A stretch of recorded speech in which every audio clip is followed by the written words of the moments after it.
Good morning, everybody. Welcome to the full council meeting. Held on the 22nd, what's the 23rd? Look at me, I'm losing my days. 23rd. Where is this year gone already? There's no planned fire drill. So if the alarm does go off, please vacate the room and make your way to the car park at the front of the building. Also, could I remind members to please make sure they turn their microphones on if they wish to speak and turn them off when finished. And please, can we all make sure our phones are on silent? Otherwise, I will happily take £10 for my charities. Julie, could you please start the recording?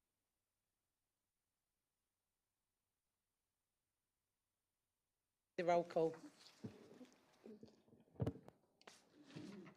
Thank you, Madam Chairman. Councillor Anscombe, Councillor Ashby, Councillor Askew, Councillor Atterwill, Councillor Bambridge, Councillor Bate, Councillor Annie Blackburn, Councillor David Blackburn, Councillor Borrett, Councillor Bowes, Councillor Brindle, Councillor Marion Chapman-Allen, Councillor Sam Chapman-Allen, Councillor Clark, Councillor Clausen, Councillor Cogman, Councillor Cowan, Councillor Crane, Councillor Duffield, Councillor Eagle, Councillor Fraser, Councillor Gilbert, Councillor Harvey, Councillor Hewitt, Councillor Hunter Clark, Councillor Hussey,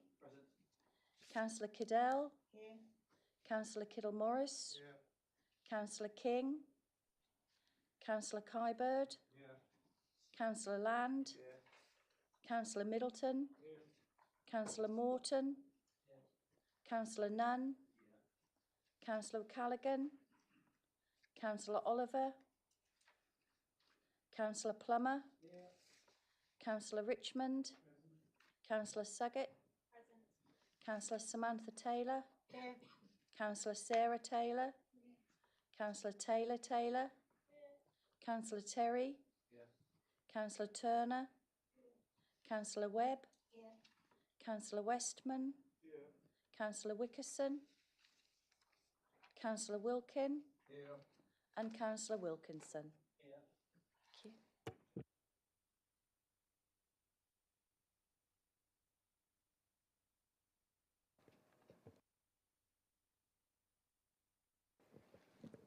Julie, do we have apologies?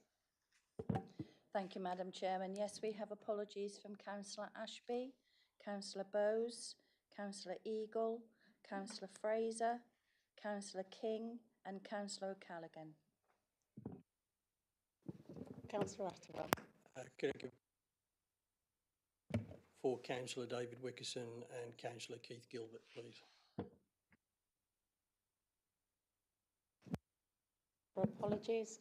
Councillor Oliver, please.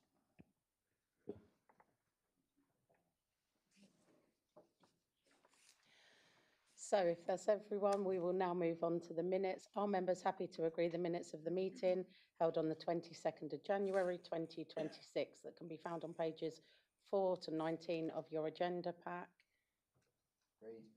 Agreed. All in favour? Wonderful. Item 3, declarations of interests. Have members any interests to declare? No? Okay then. So the following statements apply to both the budget report at agenda item 4 and the council tax report at agenda item 5. In accordance with the Local Authorities Standing Orders England Amendment Regulations 2014, a recorded vote is now required at the budget setting meetings. Members are reminded that if they are 2 months or more in arrears, they must disclose the fact and not vote on any item to set tax or any decision which may affect its calculation. So I move on to item 4, budget, and I would ask Councillor Phil Cowan, Executive Member for Finance, to take this item. Thank you, Madam Chairman. Well, Harold Wilson, someone whom I'm not usually quoting anywhere, to be honest, once said that a week is a long time in politics. And that's as true today much as it was back in the 60s and 70s. The draft settlement that we received immediately before Christmas 2025 and the final figures handed down in February this year, and despite the dramatic changes contained therein in both scope and magnitude, you have before you today a proposal of which we can all be proud to own. The documents before us today are broadly the same as those that were discussed at Cabinet prior to the formal budget consultation that was undertaken at the end of 2024, and the draft proposals that were also presented, debated, not challenged and, dare I say, agreed at the January meeting of the Overview and Scrutiny Commission. Such changes as are described in the papers are as a consequence of the changes imposed by the government. Madam Chairman, colleagues, I am delighted to confirm the Breckland Council has a balanced budget. Moreover, a budget that is balanced not just for this year, but for the following year as well, and this despite the late changes referred to before.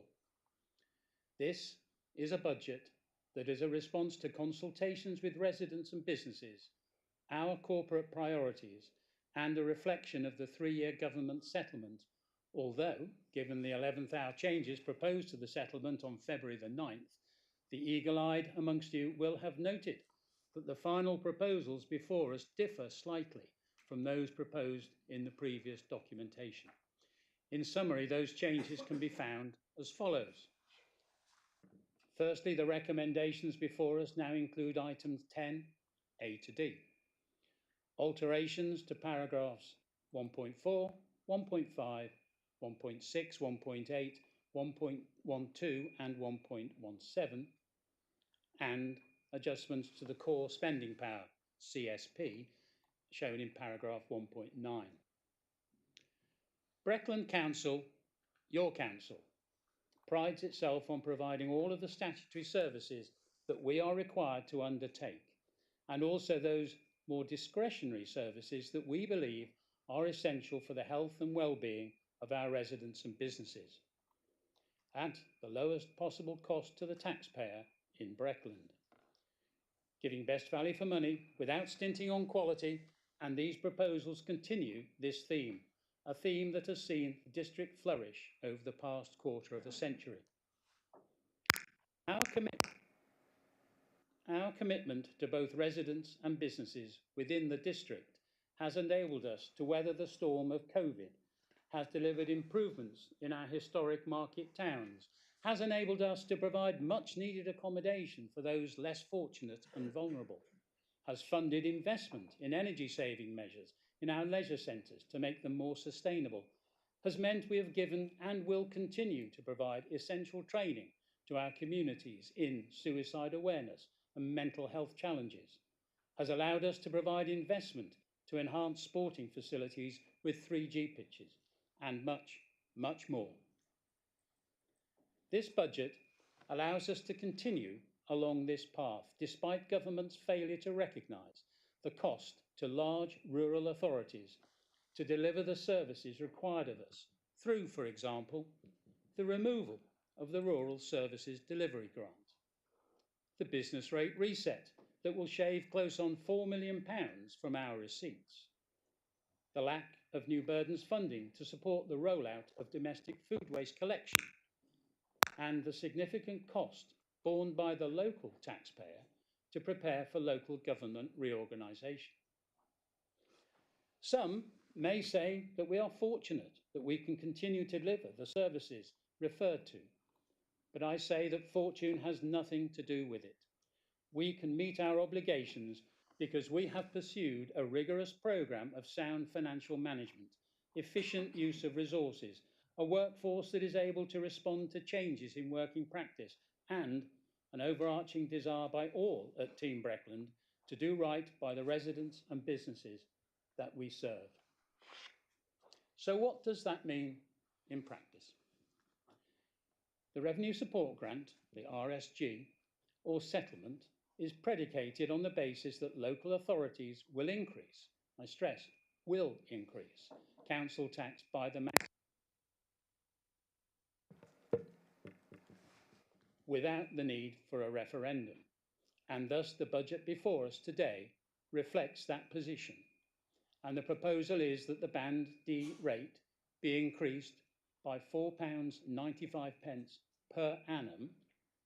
That's £4.95 per annum, giving a figure for a Band D property of £123.48 per year. This means that a Band D household pays just under £2.40 per week, the price of 2 Mars bars, to Breckland Council, enabling us to deliver all of the services that we provide across the 500 square miles that constitutes our district.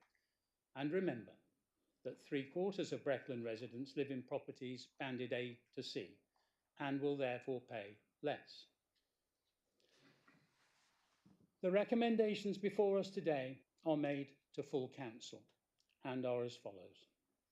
Item 1, that the Breckland revenue estimates and parish special expenses for 2026 to 2027 and the outline position through to 2029 to 30, as set out in Appendix B and E, are approved. 2, that the capital estimates and associated funding for the years 2026 to 27 and the outline position through to 2035 to 36, as set out in Appendix H, are approved. 3, that the fees and charges shown at Appendix D and D1 for adoption on the 1st of April 2026 are approved. 4, that the council tax is set at £123.48 for a Band D property in the year 2026 to 20. That is a £4.95 per annum increase on current 2025-2026 levels. 5, that the medium-term financial plan at Appendix A is approved. 6, that the capital strategy at Appendix G is approved. 7, that with effect from the 1st of April 2027 or later, the second homes council tax premium of 100% may be applied. This budget does not include that. Number 8, that delegated authority is given to the Chief Executive and Leader to allocate the funding within the LGR, Local Government Reorganisation Reserve. Number 9, that delegated authority is given to the Chief Executive and Leader to allocate the 2025 to 2026 outturn balance. Finally, number 10, in relation to the recently announced business rates relief, A, to approve the award of rate reliefs under the Supporting Small Businesses SSB scheme using discretionary relief powers under Section 47 of the Local Government Finance Act 1998 as amended. B, to approve the award of rate relief for pubs and live music venues using discretionary relief powers under Section 47 of the Local Government Finance Act 1988 as amended. C, to approve the award of rate relief for eligible electric charging vehicle points and electric vehicle only forecourts, that's EVCP relief, using discretionary relief powers under Section 47 of the Local Government Finance Act 1988 as amended. And D, to delegate to the Section 151 officer, in conjunction with the Executive Member for Finance, Revenues and Benefits, authority to award any further rate relief during 2026 to 27 arising from government decisions under these powers. Colleagues, there is much detail in the papers before us today that underpins my commentary, and I am indebted to all in the finance team who've worked diligently alongside Team Breckland to prepare this budget. If there are any questions, I am sure that either I or our 151 officer, Alison Chubbuck, will be able to furnish you with an answer. Meanwhile, I commend this budget for your approval. Thank you. Thank you, Councillor Cowan. Could I have a seconder for that proposal? Councillor Kiddle-Morris. Would you like to speak now or no, at the end? Okay, thank you. Are there any questions? Yeah, I'll go to Councillor Cogman and then Councillor Hunter-Clark.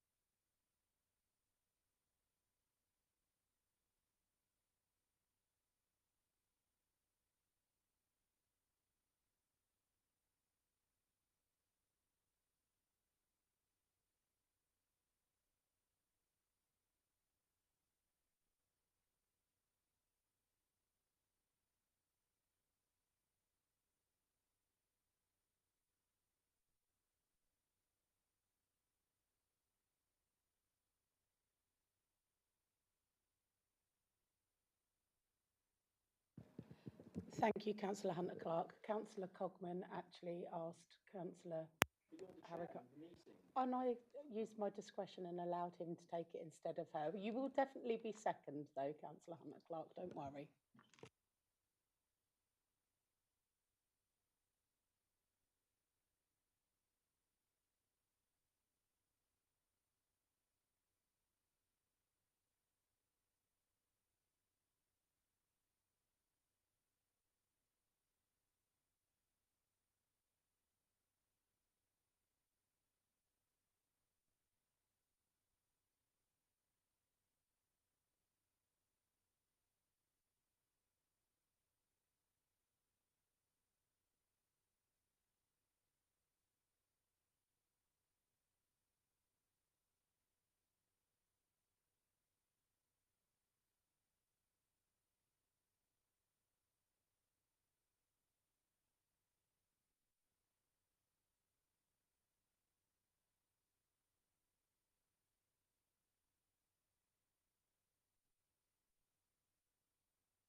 Thank you, Councillor Clark. Do we have a seconder for that proposal? Councillor Cogman. Would you like to speak now or at the end? At the end. So do we have any questions on the amendment? Councillor Hunter-Clark, would you like to? Well, we're now debating the amendment, so I wish to speak in the debate on the budget. Or Anyone want to speak on the amendment? debate? Okay. All right, thank you. Is there anyone that wishes to speak on the amendment? Councillor Cowan. Thank you, Madam Chairman, and thank you, Councillor Clark, for your proposal. Some of you may or may not have read what I've been recently reported as stating in the national press about second homes tax. And that is that, frankly, I think for us here in Breckland, it's an iniquitous tax. We here in Breckland look to our second homeowners to actually support our local economy. And in supporting our local economy, they do an awful lot of good for our rural communities. We don't have that many second homes. Bear in mind, our second homeowners still pay 100% of the council tax that they owe us anyway. So there is an income that we receive from them. But in saying that, I'm also minded to advise colleagues that I have been contacted from others around the country where second homes are charged a premium and where that is doing the local economy in those areas very little good at all. House prices are not falling that much. Houses are coming to the market. Businesses are suffering as a result of people pulling out of of those areas where they have those second homes. I don't want that to happen here in Breckland. I want people to come to Breckland knowing that they get a damn good service here. They get quality services. They have a place that they can come and enjoy and support our vibrant local economy. And that economy is vibrant and it is growing. And as a consequence, I do not propose to accept or consider this altered amendment. Thank you, Chairman. Thank you, Councillor Cowan. Is there anybody else that would like to speak? Councillor Attewell. Thank you, Chairman. When I first heard that the Conservative Cabinet was not going to introduce a second homes levy, I decided to scan through the publicly available register of interest for each of its members. Interestingly, of the entire Tory group of 28 members, they have interest registered in 59 homes. My initial reaction was, I wonder what first attracted them to the policy of not introducing a second homes levy. To more specific points, in a recent press article, Councillor Cowan stated that people who own second homes in Breckland bring in funds to the economy. Can you please advise me where I can find the statistics to back up your assertion and the economic data upon which Cabinet based its decision? I'm particularly interested to know what data was gathered about the economic benefit of imposing this tax and having some of these 500 homes actually occupied by local people who live and work in Breckland. If a second homes levy was introduced on the 500 registered homes here in Breckland, what would be the actual total financial income achieved from such a policy broken down into the various authorities? Well, a worst case scenario, assuming all of the 500 second homes are in the lowest band A, we would realise the following income. Norfolk County Council would realise £614,460. The Police Crime Commissioner, £114,930, and Breckland, £41,160. Now, a reasonable assumption would be that many of these properties would be in a higher band. Some may sell up, potentially releasing property back into the ownership of local people, which in itself is not a bad thing. In a recent press release, the Norfolk PCC announced that she would not be renewing the £35,000 grant given annually to Norfolk Community Law Service, which helps victims of domestic abuse. I think everyone in the room today would have been dismayed at that decision. We have here today an opportunity to try and rectify the situation, provide additional funding to all of the authorities, and in particular the PCC, who could potentially reverse that decision and help some of the most vulnerable people here in Breckland. To be clear, no one should relish the imposition of higher taxes, but there is a genuine identified need for more local authority revenue here in Norfolk right now. And I support the imposition of the second homes levy from April 2026 to be reviewed again in 12 months' time. Thank you. Thank you, Councillor Attewell. Is there anybody else? Oh, Councillor. Thanks, Chairman, and I welcome the commentary from Councillor Clark and Councillor Attewell. And I think actually what Councillor Cowan presented in his opening remarks about the budget and the challenge of an increase in council tax is uncomfortable for everybody across our communities. What I'm hearing here from the leader of the independent group and the spokesman for the Labour group is that they are happy to charge a double council tax on residents across Breckland. Now, you're absolutely right, there will be those people who can afford it in this position. But actually many second homes are inherited properties which remain in families. Many of those second homes are job-related properties which allow them to work in close proximity to where they're working. And actually this is a revenue tool to plug budget gaps. And Councillor Attewell has alluded to that, where actually it should not be the responsibility of ratepayers who are already paying 100% of council tax to then have to pay an increased amount. It should be for those authorities such as us, the County Council, the PCC and the government to manage those existing budgets more responsibly. And that's why this district council does not believe it is appropriate to charge a second council tax on those properties who are already contributing to the services which they're provided.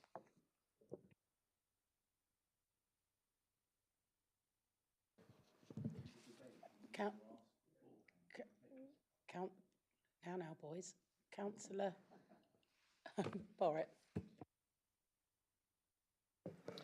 Thank you very much, Mr. Chairman. I'm absolutely not surprised at all that there's an amendment from the Labour Party talking about taxing us more, because that has been the one thing that Labour has done since it's come into power, is increase taxes on everybody. I mean, I think the lauded thing was we will not raise taxes on working people. It's a manifesto commitment, and it was a lie.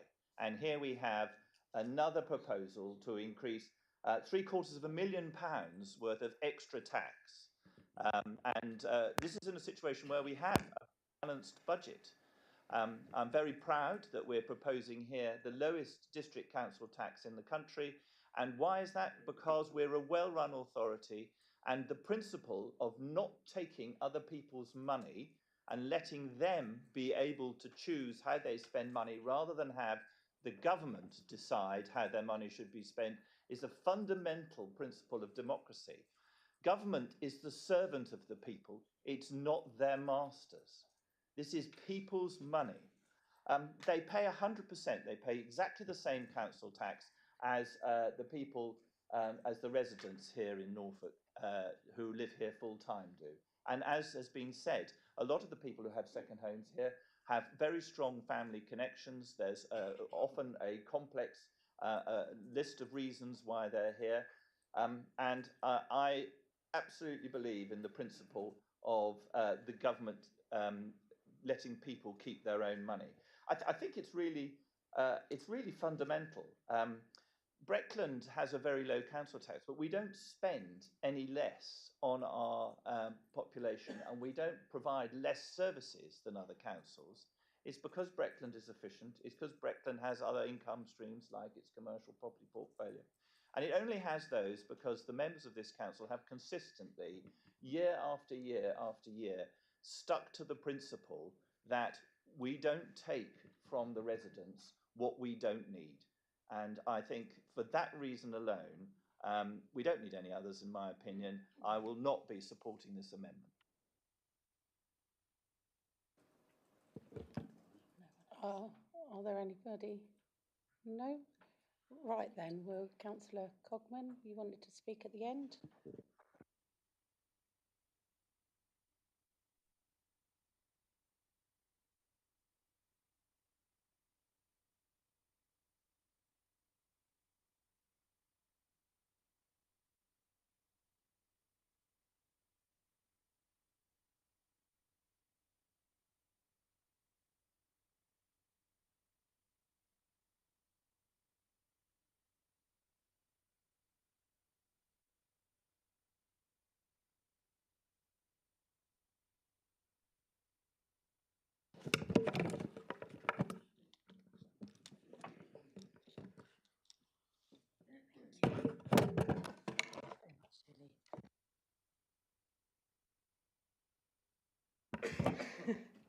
Okay, so we do believe this is a premium, not a punishment. It's practical and proportionate. Raising revenue is not something to apologise for. We haven't heard about the exact data, and so overall, from what I've read and seen, that the arguments against do not outweigh the benefits that this will bring to community in all year round investment. People are this is something that is coming in across other areas, something that can be, budgeted for and taken into account when that is the cost of owning a second home, and raising revenue to support the many, just not the few. Thank you. Thank you, Councillor Cogman. Councillor Clark, do you have anything to add before we go to the vote? Then could we all please vote on the amendment that was put forward? And we'll be taking a recorded vote.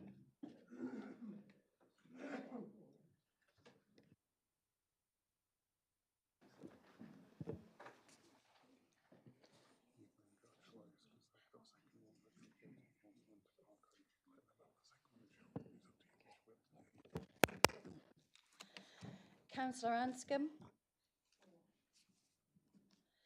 Councillor Askew? Against. Councillor Atterwill? Councillor Bambridge? Councillor Bate? Councillor Annie Blackburn? Councillor David Blackburn? Councillor Borrett? Against. Councillor Brindle? Councillor Marion Chapman-Allen? Councillor Sam Chapman-Allen? Against. Councillor Clark? Councillor Clausen? Councillor Cogman? Councillor Cowan? Against. Councillor Crane? Councillor Duffield? Councillor Harvey? Councillor Hewitt? Councillor Hunter Clark? Councillor Hussey? Councillor Kiddell? Councillor Kiddle-Morris? Councillor Kybird? Councillor Land? Councillor Middleton? Councillor Morton? Councillor Nunn? Councillor Plummer? Councillor Richmond? Councillor Suggett? Councillor Samantha Taylor? Against. Councillor Sarah Taylor? Yeah. Councillor Taylor? Councillor Terry? Councillor Turner? Councillor Webb? Councillor Westman? Councillor Wilkin?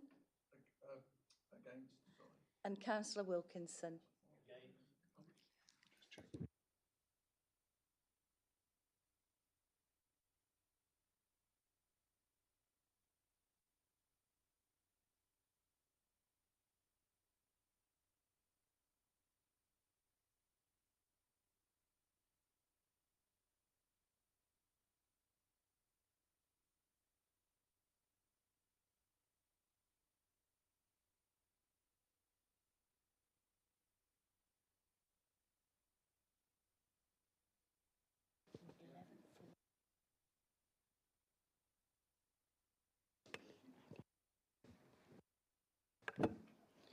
Thank you, everyone. Councillor Hunter-Clark, your motion has fallen. Councillor Clark. That's because I'm thinking I've got to go to Robin next because I promised I would. No. Yeah. So, Councillor Clark, your motion has fallen. So, Councillor Hunter-Clark, as promised, I will come directly to you to speak on Councillor Cowan's proposal.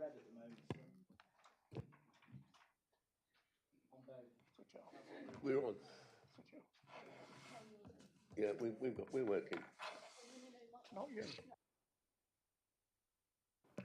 There we go. Can you all hear me now? Please, can we do something before I start about the technology in this chamber? I'm sure all members would agree that this can't go on month after month. Anyway, if I can speak on in the budget debate, and then I'll propose my amendments as we go, if that's okay, with your permission, Madam Chairman. This council face...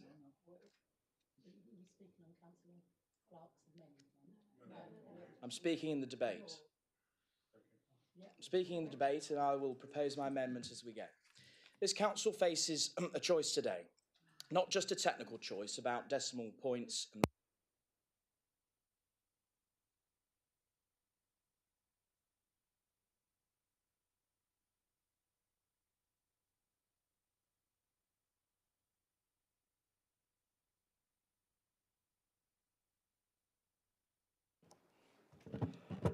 not a procedural choice about budget lines, but a moral choice. Do we stand with the residents of Breckland during a cost of living crisis? Or do we once again take the easy option and raise council tax because we can? On behalf of my group, I'm proposing a clear and responsible amendment: freeze council tax at £118.53 for a Band D property for 26-27, and fund this by releasing £238,549 from the organisational development reserve. All leaves £1.3 million unallocated in that reserve alone. This is affordable, it is prudent, and it is fair. We don't need to raise council tax this year. Residents are already at breaking point. Families in Breckland are not living in abstract spreadsheets, councillors. They're dealing with food prices that have risen dramatically in recent years, energy bills that remain volatile, mortgage renewals that have jumped by hundreds of pounds a month, rents that continue to climb. Pensioners on fixed incomes cannot simply increase their earnings to match inflation. Working families cannot absorb endless increases. Every pound matters, Councillor Cowan. And yet the Conservative administration has chosen to increase council tax by the maximum allowed, at your own admission. Not because we are in crisis, not because reserves are depleted, not because services are collapsing, but because it has become a routine thing for us to do here. We have the money. Let's deal with the facts. This council holds healthy reserves. I acknowledge that, well above the minimum level recommended by the Section 151 officer. We're not on the brink. We're not scraping the barrel. If reserves are not there to protect residents during difficult times, then what exactly are they for? We're proposing a modest release, not reckless spending, not a raid on savings, simply using available unallocated funds to prevent an unnecessary tax rise. You don't need to do it this year. And what's gone on over the last year at this council? Let's talk a little bit about the record of Breckland Conservatives. Under Conservative leadership at Breckland, we've not seen a culture, have we, this year, of tight financial discipline. We've seen commercial ventures like Breckland Bridge require loans to be written off, taxpayers absorbing the consequences of failed projections. We've seen, of course, controversy and public concern surrounding decisions such as the handling of Barnum Broom Golf Club, a golf club we sold for less than we bought it for, but somehow we are told we should believe we made money on it. We all know the truth. Political spin at its worst.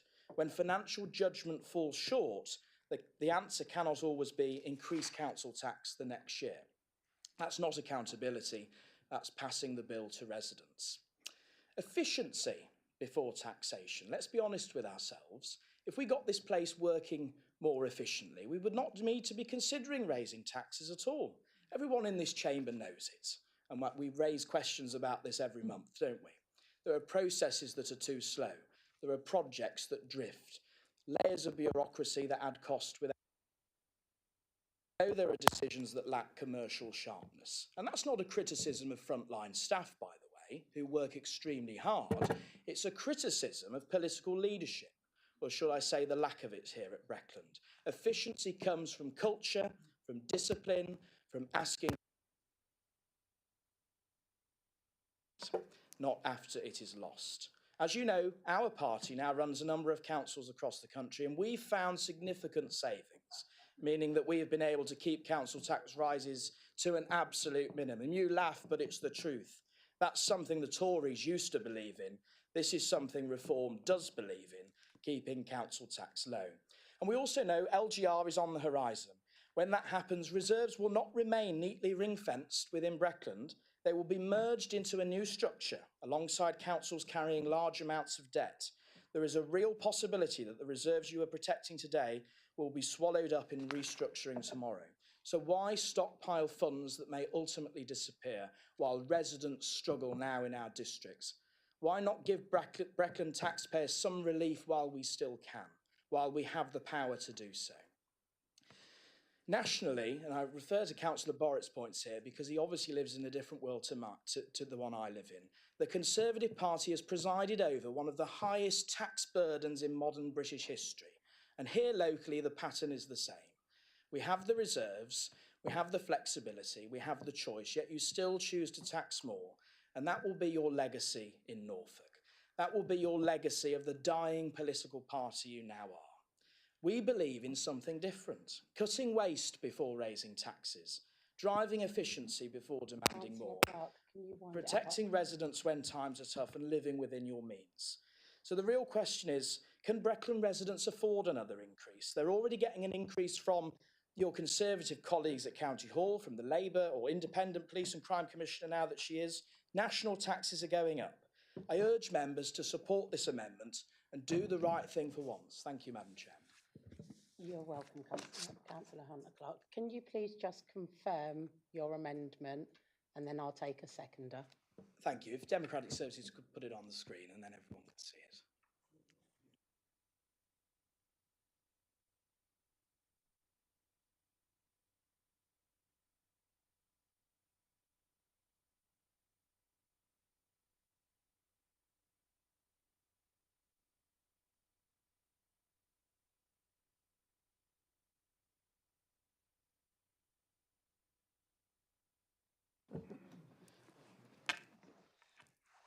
We're proposing that the council tax levels are frozen for 26-27 at their current levels. This can be funded from the Organisational Development Reserve, leaving an unallocated balance in reserve in that particular pot of £1.3 million. So the amendment is to amend recommendation number 4 within the report, with the new proposed recommendation below, that the council tax is set at £118.53 for a Band D property in 26-27, which is a nil increase on the 25-26 level, and that £238,549 is released from the Organisational Development Reserve to fund this council tax freeze for 26-27. Thank you. Do we have a seconder for that proposal? Councillor Hussey? Is it Hussey? Yeah. And would you like to speak now or at the end? At the end. Obviously, this will be a recorded vote, and we'll ask for any members have any questions on the amendment. Any comments? No questions? Councillor Borrett. But I'm very surprised about how quiet the Labour group is this morning. So they have no comments to make on this, and actually only one member of their group spoke in favour of their own amendment. However, that's by the by. I don't support this proposal, and it's for very much the reasons that I didn't support the previous one. And I think there is something about being the grown-ups in the room. So we have Labour saying on one hand that they want to put council tax up, and we have our Reform colleagues on the other saying they want to put council tax down. Yes, your amendment was putting up an extra £750,000 worth of taxation. It is council.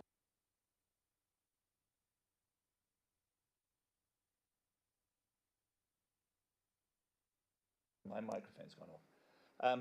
So I think when you look at this, you have to say we are here being the sensible, safe, mature grown-ups in the room.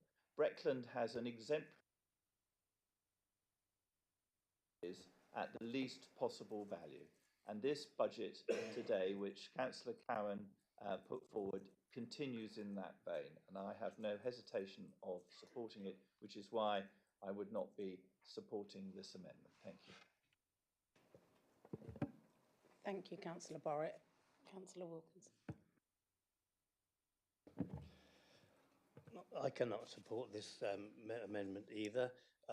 As a resident in Breckland, a taxpayer in Breckland, and a pensioner, I'm pretty certain that the £2.44 per household, most residents, well, majority of residents will be happy to pay that to keep the non-statutory services we supply here in Breckland. And I know from my residents in my ward, those non-statutory services for supporting communities have been very well welcomed. Thank you. Councillor Kyburd. Thank you, Chairman. I don't see how this can be taken in isolation, because freezing this year's tax would have a knock-on effect on item 5, the medium-term financial plan, and things would get worse and worse, so I can't support it. Thank you.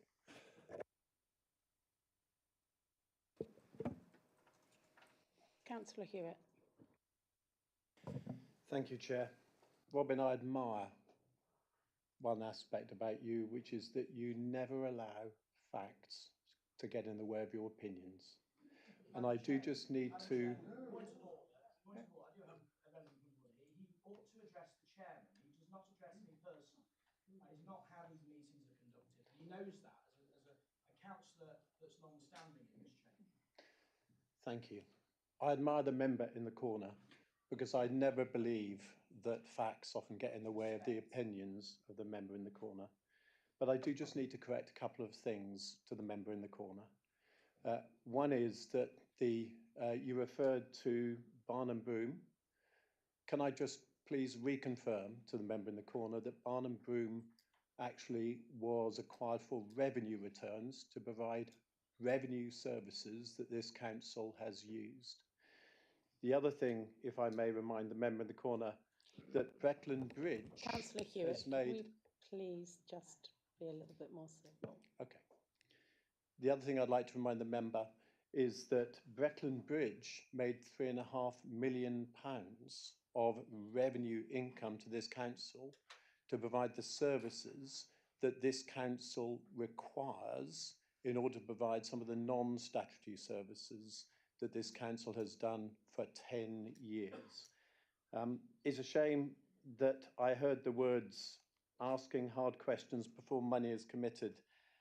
I think that perhaps the hard questions should have been asked before this amendment was raised, and as such, I cannot support the amendment in any way. Thank you, Councillor Hewitt. Councillor Sam Chapman-Allen. Lovely. Thanks, Chairman, and thank you to the leader of the Reform Group for their proposal to amendment today. Chairman, I think just like Reform campaigned in the local elections in May of last year, the party promised to cut local government waste and reduce council taxes for millions of residents up and down that country. However, that sheer populism in the rhetoric was met with a harsh dose of reality, and that all sadly began to fall apart. Every Reform council across the country has increased its council tax, even though it said it wouldn't. From Worcestershire to 9%, 9%, Lincolnshire 2.9%, Lancashire 5%, Warwickshire 4.4%, Kent 3.9%, although they've issued risk warnings, Northamptonshire 4.9%, Nottingham 3.9%, and Derbyshire 4.9%. There is a challenge we are facing, and back to my previous response to Councillor Attewell, Chairman, is that the government settlement works on the proviso that councils will increase their council tax to the maximum amount. This is a Conservative-run council, and it pains us every single year to have to do that. However, that is the modelling this government works on. It is a very modest amount of council tax which we're proposing to increase this year to ensure we can deliver not just those statutory services our residents rely on day in, day out. And to place that into context, this council tax increase will gain about £5.9 million worth of revenue. The new waste service will be mandated to deliver to include food waste will be of similar vein. So our council tax alone will only provide one service delivery for every single resident across this country, across this district. Beyond that, though, this council has a balanced budget, and we use our reserves effectively to ensure we offer those discretionary services in which we can continue to help up and help out those residents in need. And I'm afraid I won't be able to support this amendment.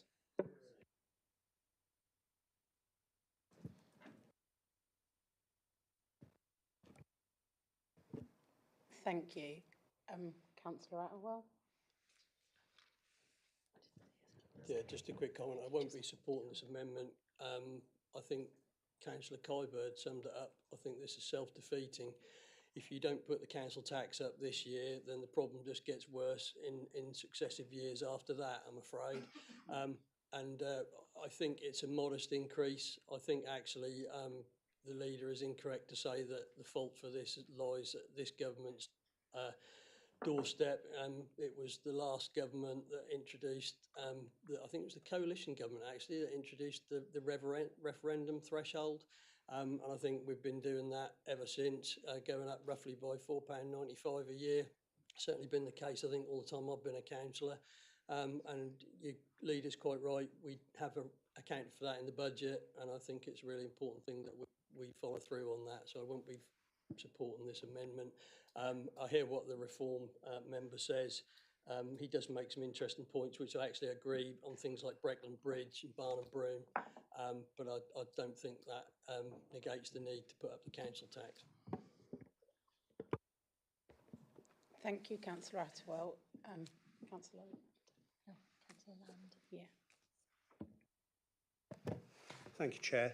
I think the point often gets lost in these debates is that taxes pay for services, and by removing tax, sooner or later we have to remove services, even if we are, as in this amendment proposal, essentially selling off the family silver. We've seen this happen before. It never works. What you end up with is bankrupt councils and people suffering more. So I will be voting against this amendment. Thank you, Councillor Land. If there's no one else, I'll move to Councillor Hussey. Thank you, Madam Chair, councillors, colleagues. As we know, in two-tier areas, district councils are generally capped at a 3% increase or £5, whichever is higher, meaning this proposal represents the maximum permissible increase, which we find both disappointing and unnecessary. Rather than pursuing the maximum increase, Reform proposes a council tax freeze. We've heard a few comments in the chamber that it's just a fiver, it's just a couple of Mars bars, residents won't mind, residents will be happy to pay. We beg to differ. Of course, it's not just about a fiver. According to the Department of Levelling Up Housing and Communities, Breckland ranked 147 out of 367 councils in 2025-26, with a total council tax bill of £2,329. When you add in all of the other components of that, which are also going to rise, £5 does make a difference. So I would urge you to reconsider your point of view that this is a minimal amount of money. This is a big amount of money that people have to pay. Residents do notice. At a time when households are struggling with rising living costs, energy bills and mortgages, Breckland Council should be doing everything possible to keep council tax frozen. Families deserve stability and reassurance, not another financial burden. The council should focus on improving efficiency, cutting waste, and prioritising frontline services. And in response to the remark by Councillor Land, no, this will not impact any services at all. The point being that this is coming from ample reserves that Breckland Council has. I heard that Councillor Borrett said we don't take from residents what we don't need. That's exactly the point that we're making, so we're happy to hear that. So hopefully you'll be supporting this. And we also heard from Councillor Cowan that this budget was in consequence of consultations with residents. I find it very hard to believe that any residents would be supporting a maximum increase in council tax. We fully recognise that the council faces increasing financial pressures and must balance the books. However, there is sufficient money in reserves to avoid imposing any council tax rise at all. This proposed increase would generate around £232,000 per year based on the council tax base of nearly 50,000 Band D equivalent properties. This sum can easily be absorbed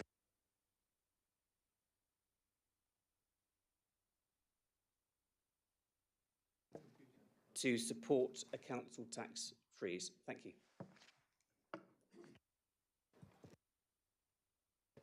Thank you, Councillor Hussey. Councillor Hunter-Clark, do you have anything to add? Yeah, thank you, Madam Chairman. I just think you're just so out of touch with reality in this chamber, and you just need to get out more, quite frankly. You obviously didn't listen to me, Councillor Borrett, in the debate. You know, you talk about the Conservative Party being the party of low taxation. It just isn't true anymore. It was once. That's why I was a member of it. That's why so many of us were. But it isn't the case anymore. You know, you created the highest tax burden for 70 years at your last budgets in 2024.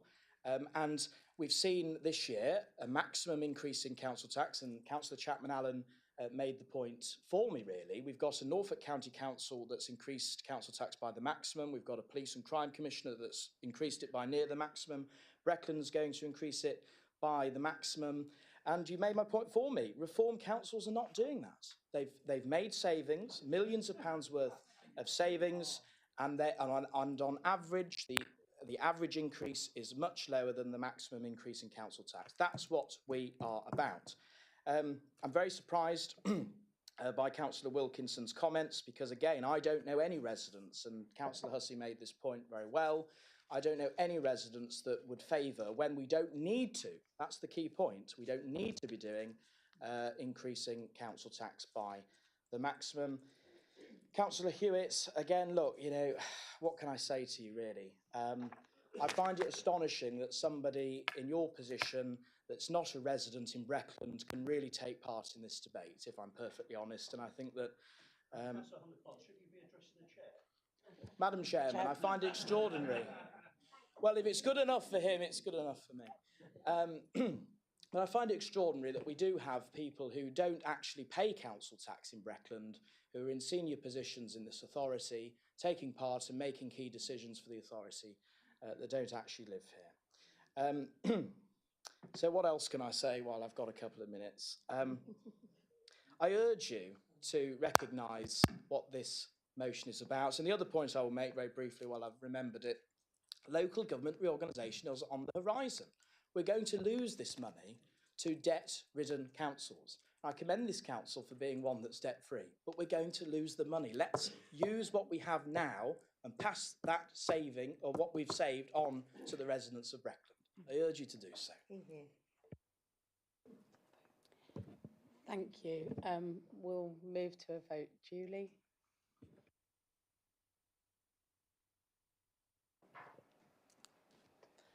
Thank you, Madam Chairman. Councillor Askham? Councillor Askew?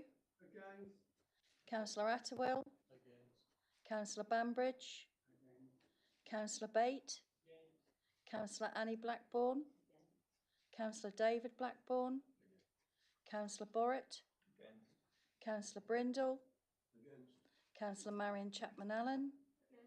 Councillor Sam Chapman-Allen? Councillor Clark? Councillor Clausen?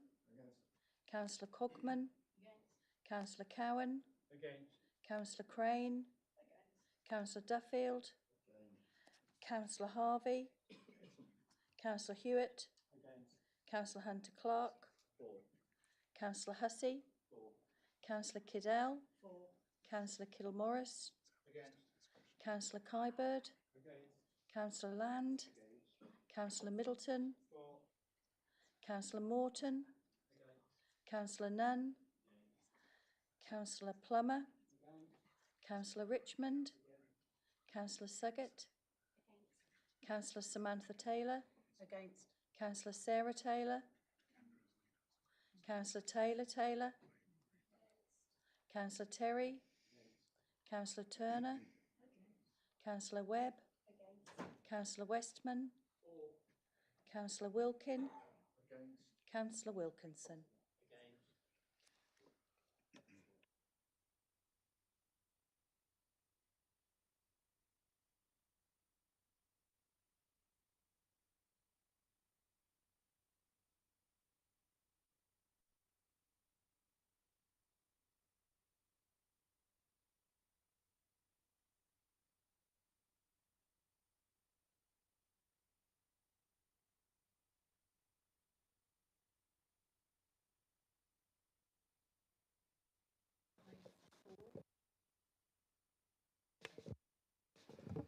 Thank you, Julie.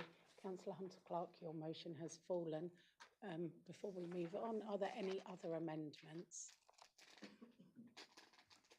Councillor Brindle. Councillor Brindle, would you like to? This, Chair, is a proposal to establish an Abbey Estate liaison officer. The amendment proposes that Breckland Council set aside up to £20,000 from the unaccounted balance in the Organisation Development Reserve to be matched by a flagship to employ a liaison officer. The post would be for 1 year with a renewable option after review. Learning outcomes would feed into any regeneration scheme for Abbey Estate. The Council's Finance Officer, Alison Shubbock, has confirmed that this proposal is affordable and would not affect the current balanced draft budget. And indeed, you've heard the first amendment as well. Last year, Planning Committee rejected a major scheme of redevelopment by flagship for the estate. The estate was established 50 years ago and was seen then as a model at the time, interspersing close building of houses with areas for green, for recreation and games.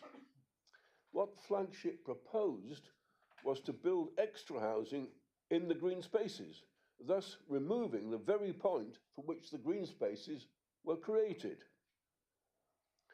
There was no meaningful consultation with the residents by a flagship.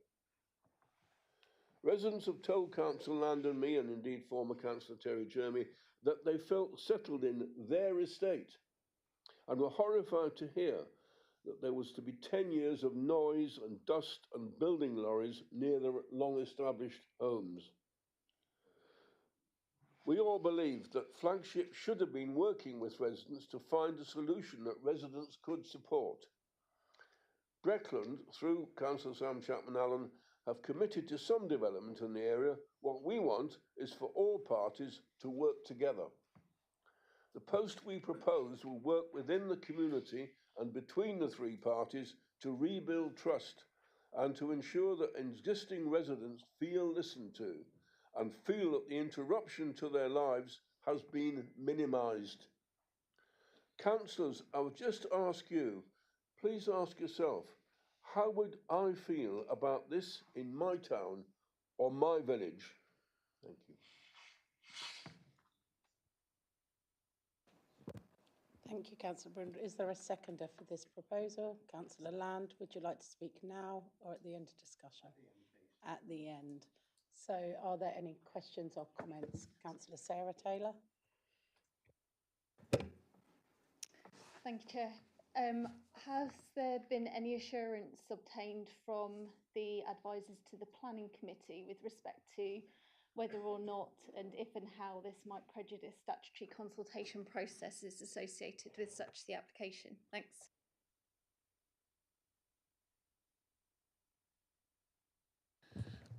Thank you, Councillor Taylor. I don't believe this motion would provide any conflict as you describe. Thank you. Councillor Terry.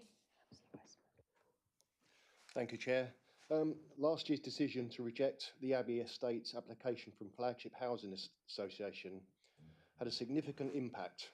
It took time, it took resources, and most importantly, created stress and uncertainty for residents and their extended families. That experience highlighted just how important trust and communication are. During that process, the councillors, such as Councillor Brindle, Councillor Jeremy and Councillor Land, rightly stressed the need to build strong relationships with their residents. That trust was not fully achieved, and we must learn from that. With the council leader Sam Chapman-Allen already expressing commitment to development in the area, it is essential that we move forward in a different way. This role is about bringing people together. It is about listening, building confidence, and ensuring residents feel heard and respected. If we get that right, we can support positive change while protecting the well-being of our community.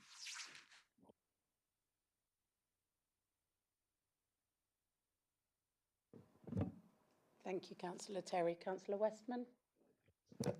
Thank you, Madam Chairman. Could I put a question through you, please? You meant that there are, of course, 4 different organisations involved at the Abbey Estate, notably the Crown Estate.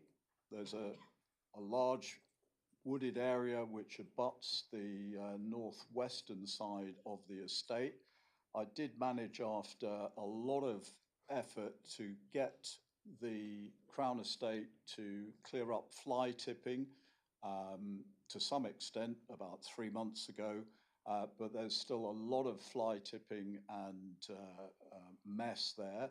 So, and also, of course, there's a small parcel of land on the estate which is owned by Thetford Town Council. So there are 4 players in the game. So the question back to Councillor Brindle through you is, would this liaison role cover all 4 of those? You've only mentioned 2. Thank you.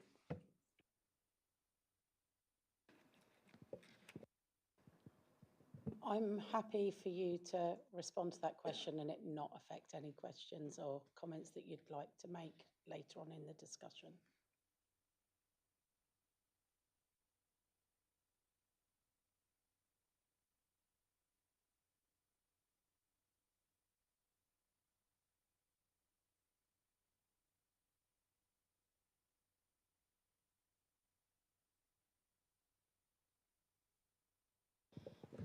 Are there any more questions? Councillor Harvey? Thank you, Chair. I'll fully support this. We are going through lots of regeneration in Thetford. My estate of Barnham Cross has also been put for regeneration by Flagship. If we can have the officer in place there, then when it's our turn, then the brick is already there to speak to the officer in place, a liaison officer, with no extra cost because they're in place already. Thank you. Thank you, Councillor Harvey. Councillor Suggett. Thank you, Chairman. So I think, like what's been discussed today and what we learnt from the application when it came in a few months ago regarding the Abbey estate, that there is a lot of regeneration looking like there's going on in Thetford, and the community concerns were well heard and well put across by the residents. The sympathy, we all feel the sympathy. All of us would feel uncertain and unsettled with this type of scheme on the Abbey estate looking like it was going on if they were our homes and our communities, what we're looking to be done, to be regenerated. Whether it's a good thing or a bad thing, we could, I think, argue either side of that. But the important thing is we listen to the residents. There's a huge amount of work what we already do within these communities, within our community teams, our housing teams, our planning teams, and all of that information. We must remember that doesn't get lost. We are listening to our communities throughout all of this work, the feedback that we get from our street wardens, the police, the health workers, the family hubs, all of those organisations what work in those places. We do all come together and we do hear those concerns. I think to sympathise with the points which have been put across today, I think there's more to do, and I wouldn't want for this motion today to compromise us being able to look at this in the fuller sense, in the fuller picture. I think if the application was to come back in again, we would do like we would with any application like this, and we would look to work with the applicant to source a specific person within the role to do this. But with all of the parties concerned, all of the areas of Thetford which are concerned this morning, that have been discussed this morning, I think that this is something what we could do with looking at further, and I wouldn't want to prejudice it and agree to this today because I think that there's some more work to be done. So in principle, I do support what's being said here, but I think there's more work that needs to be done in us looking at how we can get a more fuller role come out of this. So I wouldn't like to support this morning, but I do think that there's some more work to be done so we can get the right thing for the residents out of this. Thank you, Chair.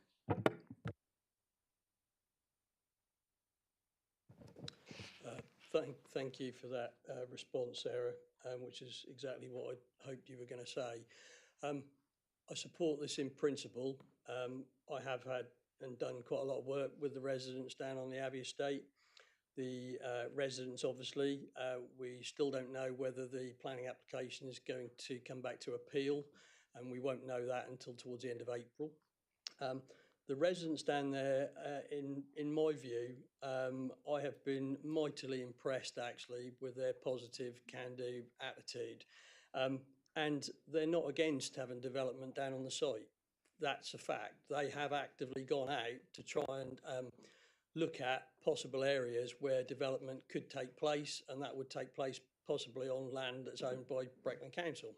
So I think there's a need, definite need to have that liaison role and try and bring all the strands together and all the various parties, and that's local councillors of all stripes. That could be the town council, Breckland. I know from conversations I've been involved with Flagship that they're very keen actually to work with us. I think they are looking at possibly a different model of how they liaise with the residents on a more permanent basis on that estate. So my plea really would be, and what I'd really want to hear from the leader, if possible, as an undertaking, because it might be that £20,000 isn't enough for the role, quite frankly, an undertaking that you will look at this positively and you will discuss this further with all the local, the people involved in this, which is the Residents Association, the Town Council, Flagship and anybody else, because there is a need for this in Thetford. It is going to be of significant growth. I would just like an undertaking in this meeting that you will look positively at that, and if that need, once we've done that bit of work and the need is definitely identified, that you will look positively to allocate some funds to it. Will you give that undertaking here today, please, Sam?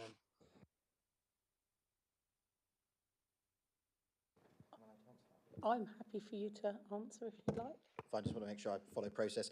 Thanks for your point, Councillor Atwell, and Councillor Land and Councillor Brindle and the previous Councillor Jeremy have been Herculean in making sure that I'm aware and held to account around everything which has taken place within the Abbey estate. And you heard most recently around some of the possible work around the Barnum Cross from Councillor Harvey. We absolutely are committed to that, and moving forward, as you heard from Councillor Suggett, as and when that application moves forward on either scheme, if there is such a regeneration taking place on Barnum Cross, to make sure that we do something differently to what we've done previously. But the challenge for us now is to make sure, as Councillor Land has been trying to edge forward, is how those existing partners and agencies can do their statutory duty better and responsibility to those residents and the wider community. And I'll give that commitment today that we will make sure we move forward under Councillor Land and Councillor Brindle's stewardship. Thank you, Councillor Chapman-Allen. Councillor Land, do you have anything to add? Thank you, Chair. Very encouraging noises there, so thank you very much. Councillor Westman, I don't really understand your point. Yes, there is land near the Abbey estate that is owned by the Crown, and there is land around the Abbey estate that is owned by Thetford Town Council, neither of which are proposed to be developed on. So I don't really see what the relevance is to this particular amendment. Councillor Suggett, thank you very much for your kind words. And I'm really pleased to hear how engaged Breckland are in this issue. Unfortunately, the problem has been, I feel, all the way along, has been the lack of engagement from Flagship, not yourselves. So thank you for that. And the same goes to Sam, really. Thank you for those positive noises. The word that's been used quite a few times here already, and I'm going to hit it again, is trust. When I first had my first ever meeting with Flagship, I spoke to them and said, if you want this development to go ahead, you need to build trust with residents. For their own best reasons, they chose not to at the time, and they're on. We need trust. Flagship don't seem very keen on building that trust, so the answer really is to enforce that, and the best way I can feel is by a liaison officer working between the three most important parties, and that's why I support this proposal. Thank you very much. Thank you. Councillor Brindle, do you have anything to add before we go to the vote? No. Then Julie.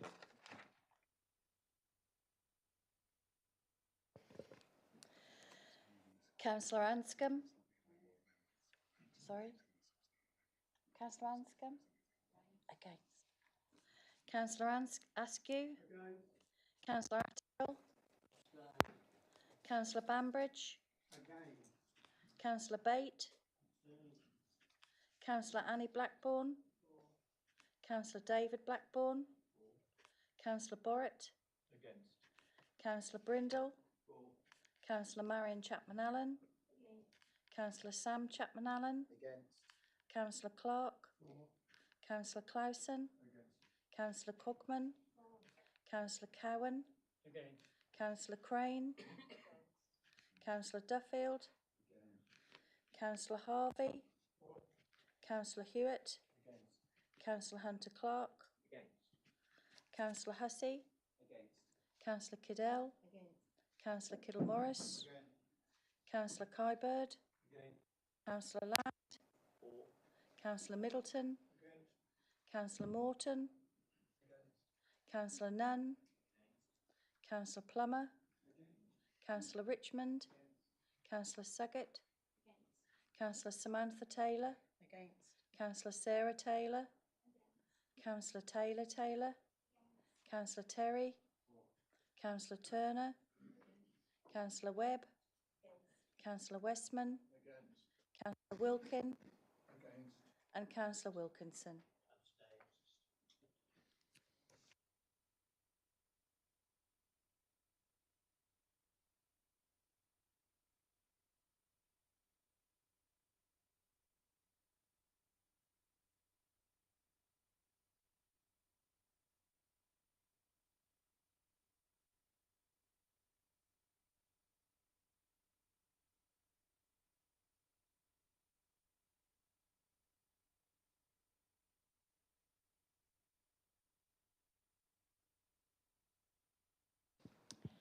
Thank you, Julie. Sadly, Councillor Brindle, your amendment has fallen.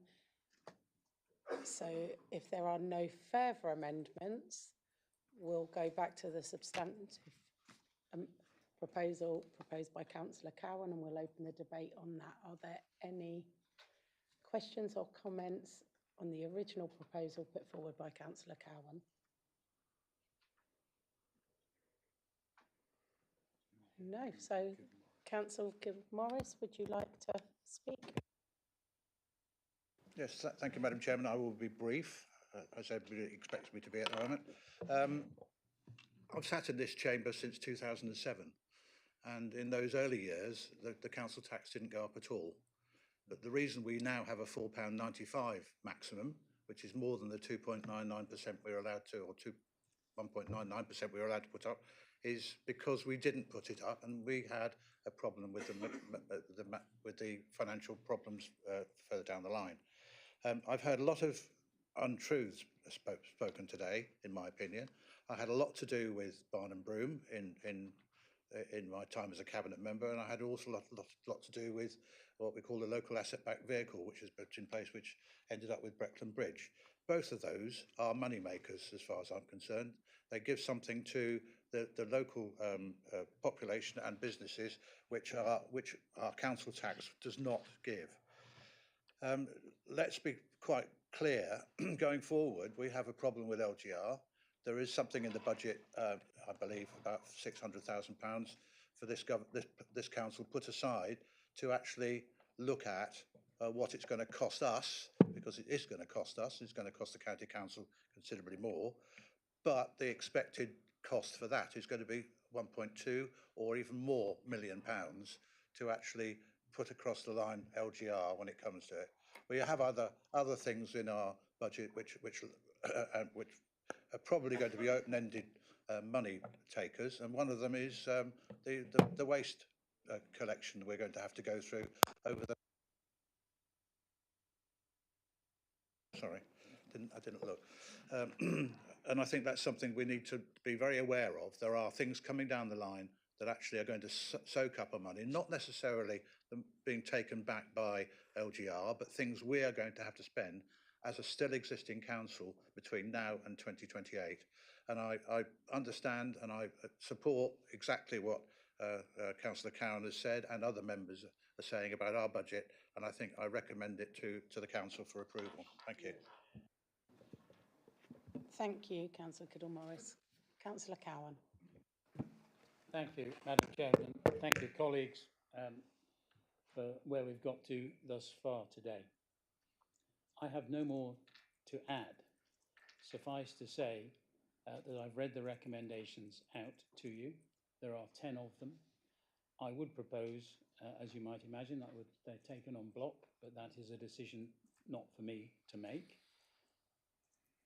I believe absolutely firmly that in preparing this budget, we are doing the right thing for residents and businesses in Breckland. We've heard an awful lot said about the increase. Thanks. Bear in mind, this is a Band D increase, and that's 0.95 pence per day. So if we can't afford that, I think it's a poor show. I urge members to support this budget. It is balanced. It's balanced this year, it's balanced next year. It enables us to provide the services, not just those that we are obliged to provide, but those absolutely vital services that our Inspiring Communities team are delivering day in, day out to all residents of Breckland, despite any of the conditions in which they find themselves. Nobody is excluded from the Inspiring Communities team and what they do. None of that is something we are obliged as a council to provide. This is a caring council. As a caring council, we look to every single member of our population here in Breckland, and we do what we can to support them, to aid them, to enable them to succeed in life. This budget enables us to continue to do that, and I commend it to you. I move the recommendation, Chairman. Thank you, Councillor Cowan. As Councillor Cowan pointed out, there are a number of recommendations on pages 20 and 21 of the agenda, and if members are happy, these recommendations will be taken en bloc. A recorded vote will be taken. Julie will call out the names of each members and state your recommendations. Is there a point of order, Councillor Attewell? Yeah, there is. I'm a bit confused about the proceedings at the moment because the proposer was Councillor Cowan initially, because we're back to the substantive motion. So he's already spoken previously and now he's had the opportunity to speak twice. We've heard the seconder, but you haven't asked the floor whether we've got any comments on the substantive motion. Thank you, Councillor Attewell. The opportunity was given by the chairman to the floor to debate the substantive motion. Councillor Kittle-Morris was the seconder, so he had the opportunity to speak and chose to speak to the end. The right of reply was given to the proposer of the original motion. We've followed that process in all three amendments and on the substantive motion. The opportunity was given by the chairman to speak on the substantive motion. I'm afraid that on this occasion I must agree with the Deputy Chief Executive and the Chairman. The opportunity was given, Councillor Ashman. You know me, I'm very fair on these matters.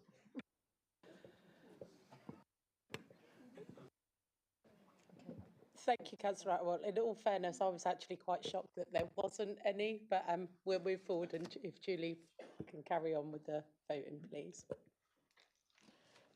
Thank you, Madam Chairman. Councillor Anscombe?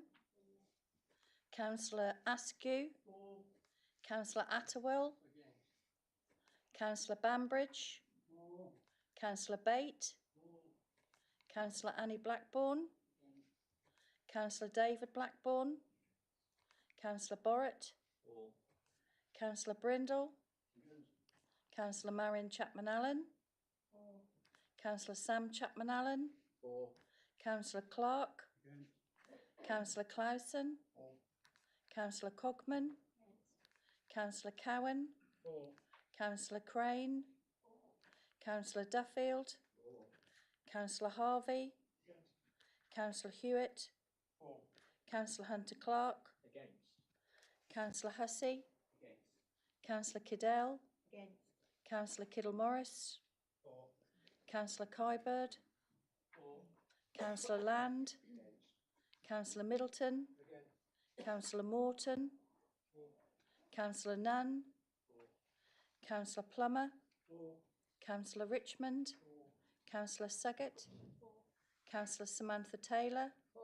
Councillor Sarah Taylor? Councillor Taylor Taylor? Councillor Terry? Councillor Turner? Councillor Webb? Councillor Westman? Councillor Wilkin? And Councillor Wilkinson.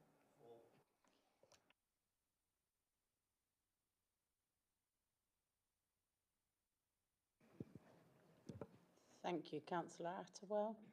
Just a quick point of order, Chairman. I've noticed an error on page 97 of the report in relation to Swaffham and, in relation to Thetford and Watton. The figures in there seem to be totally incorrect and relate to a different chart. I don't think it affects the overall position, but I just need to point that out, that needs to be corrected for the record.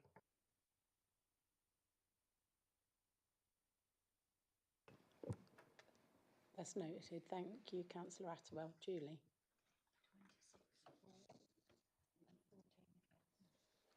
Okay, that recommendation is upheld.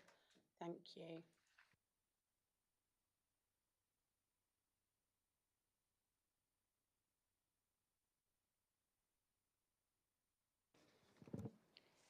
So that's approved. We'll move on to item 5, Council Tax 2026-2027. Councillor Phil Cowan, you're in the chair again. Thank you, Madam Chairman and colleagues. Following item 4, we have now come to the matter of setting the council tax for the coming year. And as the budget papers that we've just heard identified, the proposal before us sets the band D level at £123.48 for a band deputy. That's shown on Appendix C on page 96. We have two recommendations on agenda item 5. One, that the full council approves the special expenses for 2026 to 27. That's paragraph 1.3. And 2, that the full council approves the formal council tax resolutions for 26 to 27 at paragraphs 1.41 to 1.45. Thank you, Chairman. Thank you. Could I have a seconder for that proposal? Councillor Sam Chapman-Allen, would you like to speak now or at the end? At the end. At the end. Are there any questions or comments on this proposal? Any amendments? Are we going to go straight then back to Councillor Chapman-Allen?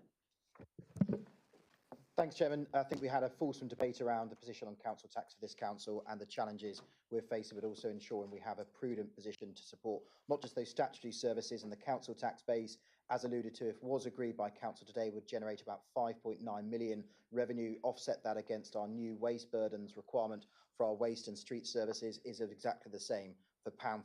That's the challenges we're facing whilst ensuring we're protecting and investing in all of our statutory services across the council. This council tax will ensure that we can continue to provide those discretionary services which support hundreds and thousands of residents across our district and allow us to continue to do what is most important to them. And I second the council tax setting as played out within agenda item 5, Chairman.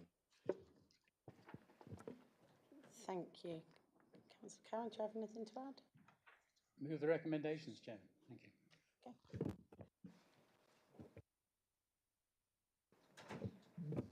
Again, this is a recorded vote, so Julie. Thank you, Madam Chairman. Councillor Anscombe. Councillor Askew. Councillor Atterwill. Councillor Bambridge. Councillor Bate. Councillor Annie Blackburn. Councillor David Blackburn. Councillor Borrett. Councillor Brindle. Councillor Marion Chapman-Allen. Councillor Sam Chapman-Allen. Councillor Clark. Councillor Clausen. Councillor Cogman. Councillor Cowan. Councillor Crane. Councillor Duffield. Councillor Harvey. Councillor Hewitt.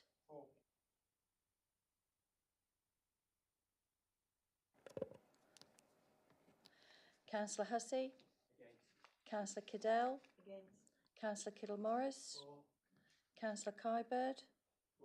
Councillor Land. Councillor Middleton. Councillor Morton. Councillor Nunn. Councillor Plummer. Councillor Richmond. Councillor Suggett. Councillor Samantha Taylor. Councillor Sarah Taylor. Councillor Taylor. Councillor Terry. Councillor Turner. Councillor Webb. Councillor Westman. Councillor Wilkin. And Councillor Wilkinson.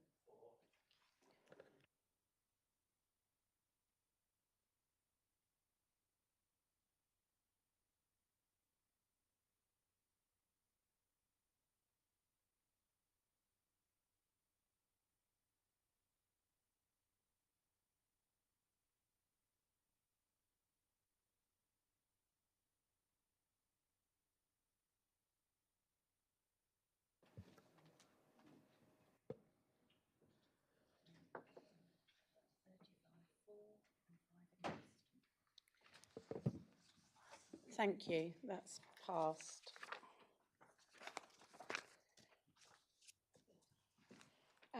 Item 6, Chairman's announcements. And I normally dip out on this because I don't really like the spotlight that much, but since the last full council meeting, it's been quite quiet. I have done a few things. I was privileged to attend the Holocaust Memorial in Norwich. It was a very humbling service, and it was an honour to be there. I've also been to the opening of the King's Lynn Mart, which took place on Valentine's Day, so I got a day out with my husband, which we never do, and it was lovely. It's really steeped in history, and it was a really nice event, and all the civic representatives were invited to ride the Dodgems, which was entertaining at least, to say the least. What else? And then this weekend I was in Spalding on Saturday evening for a charity quiz, which was also lovely. But pardon? Oh, and there will be a bake sale, which I have to keep messaging my husband and say, don't bring it over just yet. So hopefully when you leave for my charities, there will be a little bake sale outside waiting for everyone if he arrives on time. Other than that, I will move on to item 7, leaders' announcements. Lovely. Thanks, Chairman. I want to begin with the latest changes on the course from this government and what it means for Breckland and Norfolk. The news that local government elections will now go ahead in Norfolk in this May is welcome. Most members of this chamber were firmly against the council in the first place, and it is absolutely right and proper that voters will have their say. Yes, it will be a tough ask for us, our officers, who are set to deliver elections. However, then were asked not to deliver elections. However, at no point were they asked about their ability to deliver elections, and now they will have to deliver elections in the shortest notice on history. But it will not stop our work to prepare for local government reorganisation. Many of you have seen the remarks from the leader of Norfolk County Council, who said at the meeting last week that in their view, reorganisation is now off. Breckland's position has always been clear. We do prefer the current system. But government has been clear also. Reorganisation will happen, with or without local agreement. No council in Norfolk has been asked permission, and no council in Norfolk has the power, therefore, sadly, to block it. So we will keep a close eye on the events. We will change where we can, but let me be plain. I do not believe that it is a realistic choice other than to prepare and to keep fighting for the best interests of all of our residents and businesses as any new council is shaped. Chairman, there is another decision government has recently taken a U-turn, and I cannot once again let that pass, and that is the delay to devolution for Norfolk. We were told that the devolution arrangements would take place in May 2026. We now understand once again, and it's been confirmed, that they will be pushed back to May 2028. This is deeply frustrating because it means so much for Norfolk, our residents and businesses, and sadly, they will miss out on 2 years of essential funding. But more importantly, local powers coming to them. At a time when councils are being asked to do more and deliver more, that delay really does matter. Breckland has been clear about something, that the timetable they held was unrealistic and that devolution wasn't really devolution, and that this council at Breckland was more ambitious what our communities and businesses need than government was willing to undertake. The strength of our case for Norfolk is clear. We should have greater control over our own future and our own destiny, and we do not need the centre to dictate that. When this government came to power, promising to speed up devolution in parts of England still waiting for it, it felt like a chance to shift power away from London and close to the people that had affected those decisions. Gordon Brown, that Prime Minister, once called it the dead hand of centralisation. And for many in local government, that phrase still rings true, even under this Labour government. So I want to be clear, Chairman, we will keep pressing for a better settlement around the budget. We will keep pressing for further devolution, meaningful devolution, rather than decentralisation. And we will ensure that this government is held to account around its serious commitment to trusting local councillors, but more importantly, local people and local residents. But Chair, I don't want to end on a sour note. I want to finish with something slightly more positive around the work Breckland is delivering in partnership with our communities and you as members of this chamber and everybody across our locality. Affordable housing remains one of the biggest priorities. Many local people need a suitable home they can afford. And since we put in our housing strategy in place in 2024, we've taken a much more positive approach. And residents are starting to see that difference. We've worked more closely with housing association and partners, so plans turn into building sites and building sites turn into keys in people's hands and those much needed homes. In January, Chairman, 3 new affordable schemes began on site. Together, we will deliver 120 new affordable homes, with the first completions expected in spring 2027. Yes, that's not soon enough, but there are these homes coming forward thanks to this council's decisive action and change in direction. These schemes have shaped through joint working between our planning and housing teams, so they reflect what our community actually needs. That includes 51 homes in Swaffham, 30 homes in Narborough, 39 homes in Dereham. They'll provide a mix of affordable rents and shared ownerships with a strong push for more social rents wherever possible. We've also stepped in to get stalled sites moving again, secured offers from housing associations to keep momentum where uncertainty could have stopped delivery.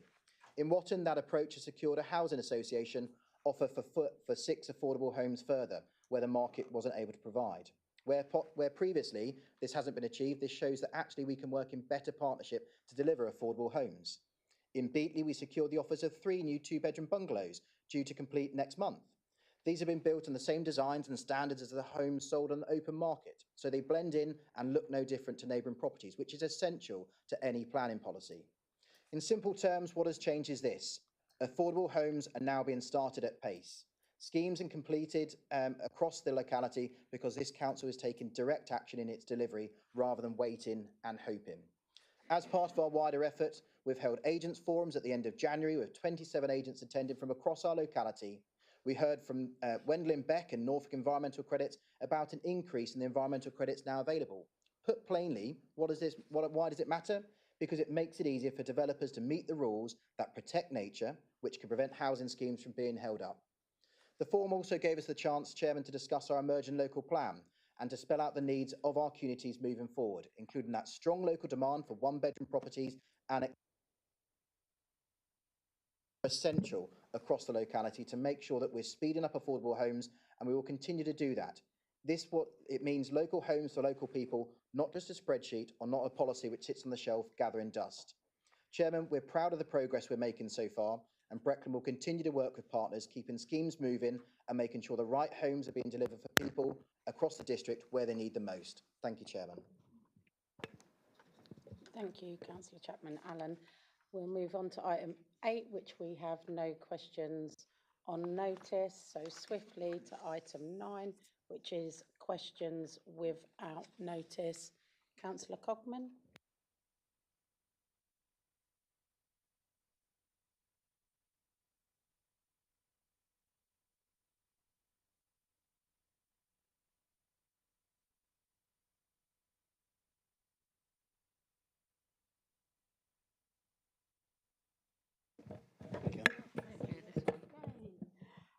Oh, we've got one here. Thank you. Third time lucky. This is a question for the leader. There is a march on the 28th of March in London organised by the Together Alliance, which is non-political, for love, hope and unity. Please can Breckland show their support and promote engagement.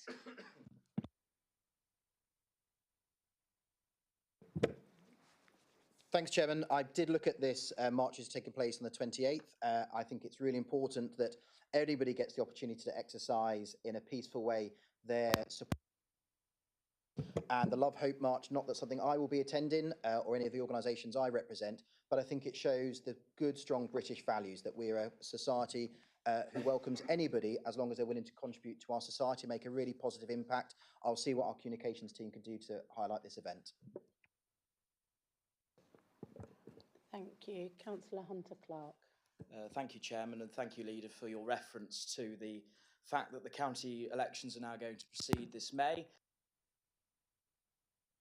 Take this opportunity to just put on the record as to why the elections are going to proceed this May, of course, because my party launched a judicial review against the government, and of course before the hearing they decided that we were going to win it, and therefore the elections have been reinstated. It was of course your party at County Hall who supported cancelling them.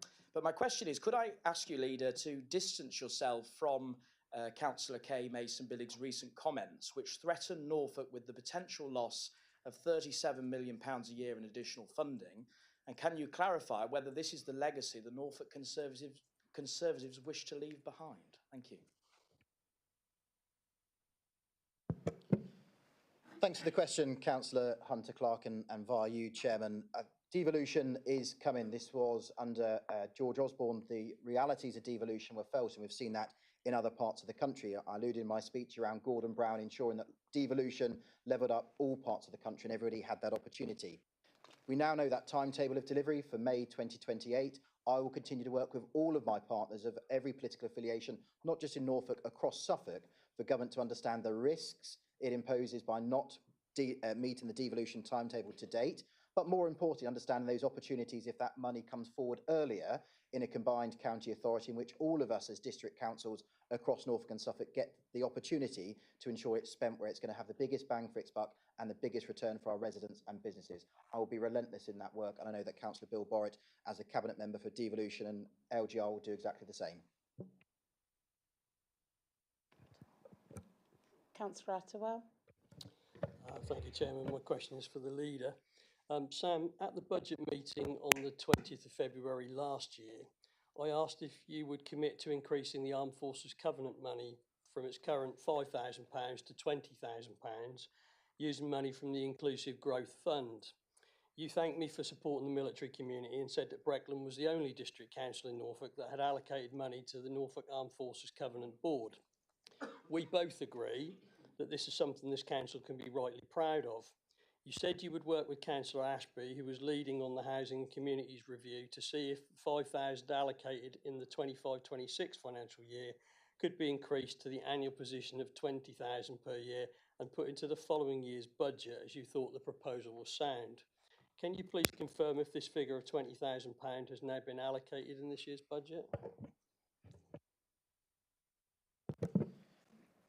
Thanks for the question, Councillor Attewell, and can I just once again thank you for the work you do across the Armed Forces community and working with Councillor and Councillor Ashby, supporting your local community as a ward member and chairman of your parish council.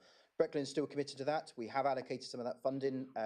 There is a piece of activity coming forward in May of this year in which we're remembering an individual who lost his life on active service within the district and supporting his family, the Elizabeth Crossholders, in that remembrance. I'm not going to steal too much of Councillor Clausen's sandwiches because at the next Cabinet meeting there'll be a full paper presenting Breckland's strategy and forward plan, how we're going to continue to support our armed forces community moving forward and ensuring that that's enshrined in all our activity whilst we exist, but more importantly, the new unitary council as that begins to come forward as well. Thank you. Councillor Turner. Thank you, Chairman. I have a question for Councillor Webb, please. Could she please give an update on the progress of the task force for Dereham and also where we are with the proposal to place a public space protection order within Dereham? Thank you. Thank you very much, Councillor Turner. Okay, so I've actually had people talk to me about what's going on, what's happening, and thank you for raising that because it's really important. The public protections order is actually still underway. The task force meetings are due to start very soon. The way things are going, we need to make sure that all relevant parties are actually coming along and going to be attending and actually going to be a voice from residents, a voice from all the organisations. Now, that's not an easy job by a long way.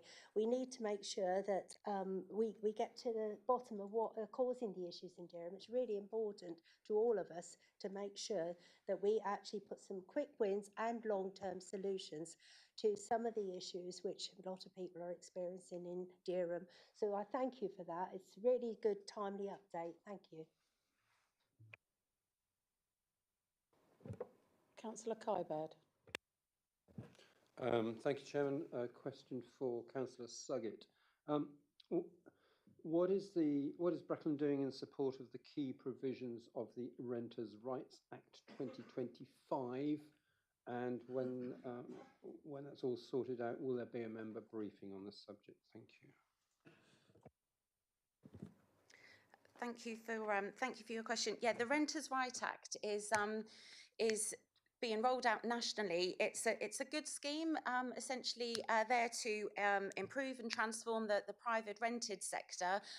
It will put an increased burden on our existing team, because quite rightly, as it's a national based scheme, we will all be trying to plug into the same resources with regards to officers, training resources and what have you. We have managed to get ahead of the game. We do have in place 2 new graduates within this space. We've got staff training which has been going on. You may have seen go out recently a press release for a landlords forum to take place, where we shall be using a company called Dash, who we used within our Warm Homes campaign to deliver training to landlords. And we've got a really good database now from some of our landlords through that scheme. So we appreciate that it's a national system which we do have to adhere to, but it is a good thing. We are making good strides. It is due to launch. Sorry, just checking my notes. May of this year, but we are doing well in that regard, and we will continue to work with landlords and tenants with regards to what this means to everybody. But thank you for raising it. Councillor Cadell. Thank you, Madam Chair. A question for the Deputy, I think. Can you update me on the Otterwood Farm situation, please? I will come back to you with a proper update. I haven't got any. I'm not aware of anything which has progressed any further. Planning and enforcement team have been working on that site, but I will come back to you with an update. Thank you. Are there any more? Yeah.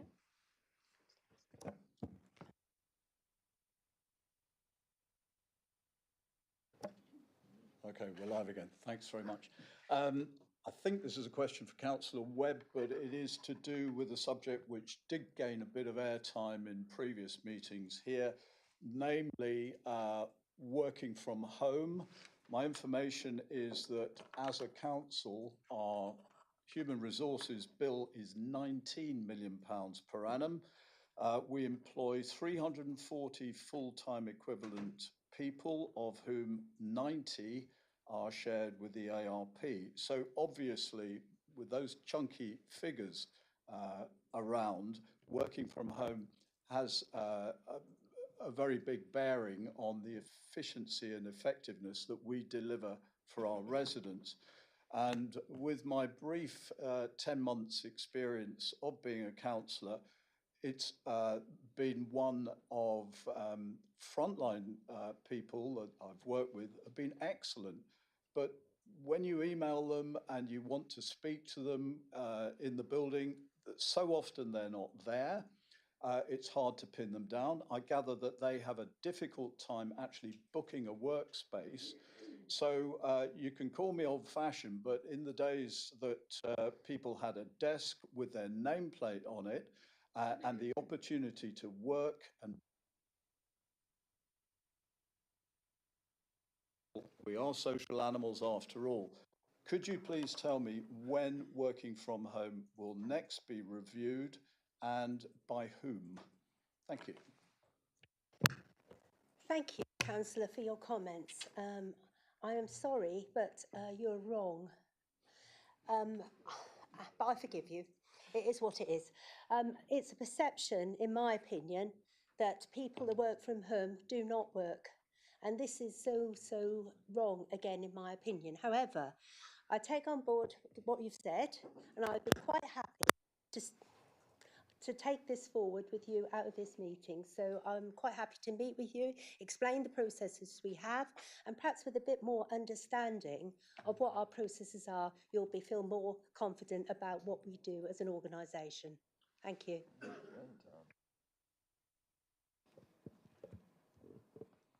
Is that everybody before I go back to Councillor Hunter-Clark?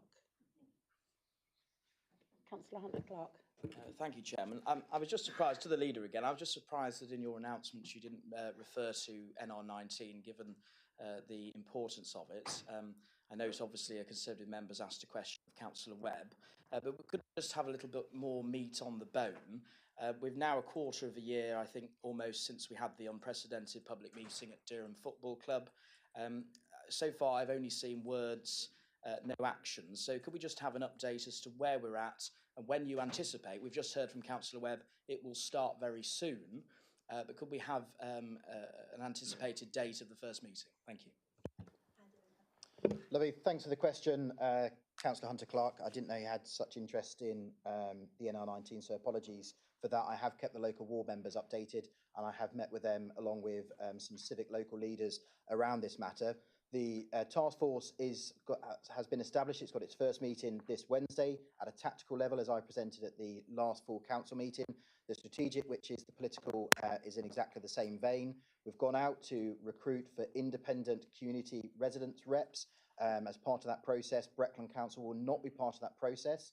The other tactical board members will make that decision, made up of the other public bodies and voluntary sectors and the business sector, to make sure we've got the right type of reps around that table. Breckland will provide the secretariat. The most important part, as I alluded to those residents at the meeting, is we heard loud and clear their concerns around their safety within their community and the wider impacts that is having.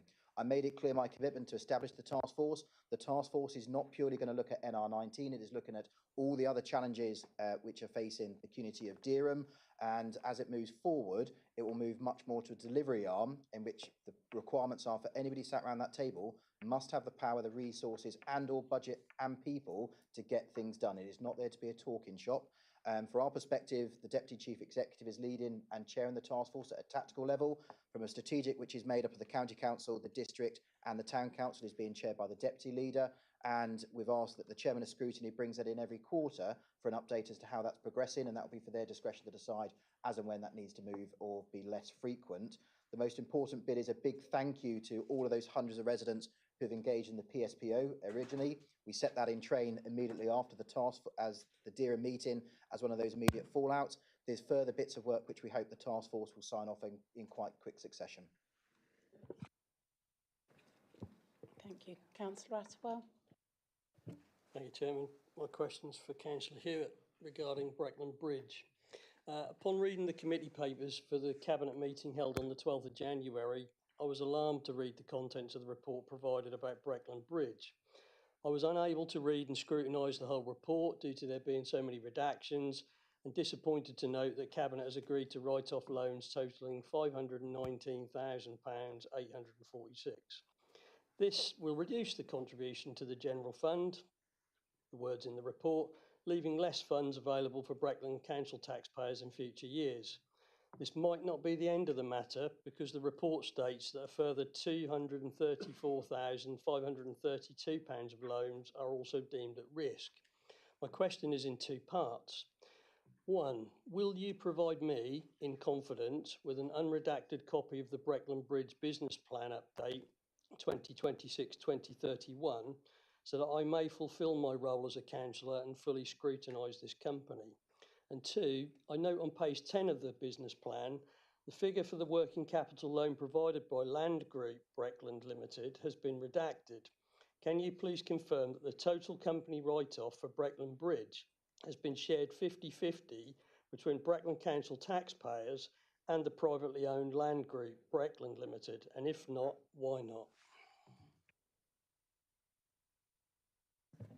Thank you, Councillor. Let me give you the answers in reverse. Firstly, I can confirm that Breckland Bridge is a joint venture between Breckland Council and Land Group. As such, any numbers that are not redacted, the data that is redacted is because there is a private legal company as part of the partnership, but any numbers that remain are shared equally. You can do the maths yourself.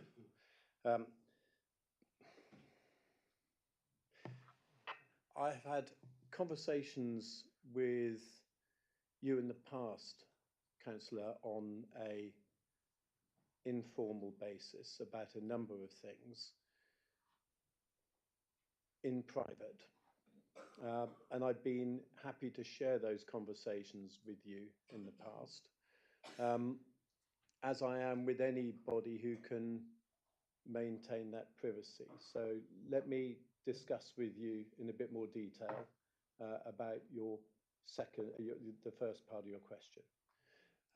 In the round, though, like you, I have been hugely frustrated by the shambolic nature of the LGR that requires us to look hard at what a successful partnership has been in the form of Breckland Bridge. I'm absolutely aware that right now people are talking about the amount of a potential write-off that we have to recognise, because we cannot continue the partnership when we cease to exist. Where I get occasionally frustrated, and I'm absolutely with you, you want to talk about a number to make sure that it's out in the press.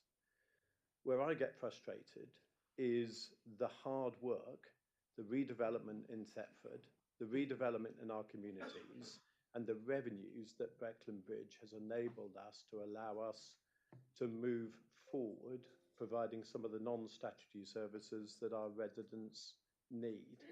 In the round, yeah, if we have to write off an amount for Breckland Bridge from an accounting perspective, that will reduce the positive benefits that Bridge has generated over the last 10 years.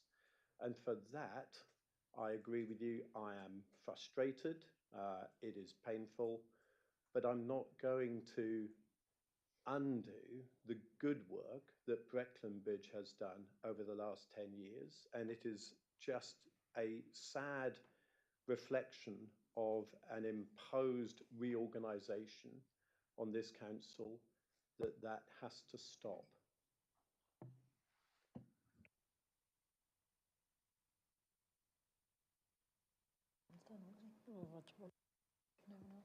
If no one else, I will let you come back, Councillor Atwell. Thank you, Chairman, and thank you for that answer, Councillor Hewitt.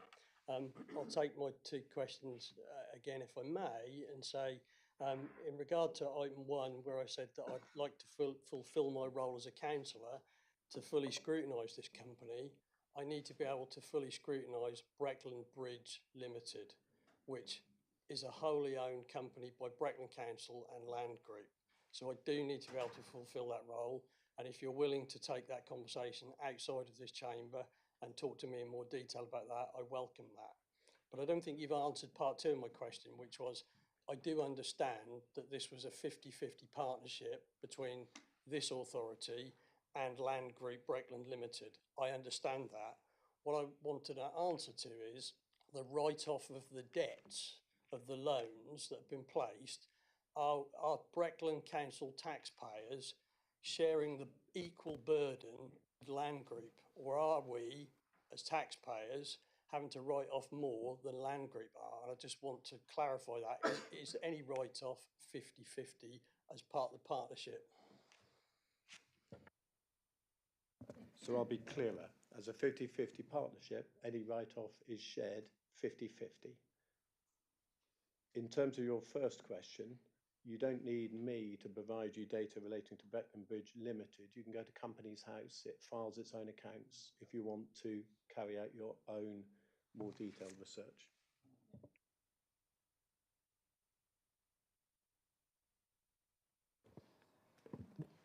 So item 10, if we're all done, is to note the minutes for all the committees. If everyone's happy, we'll note them.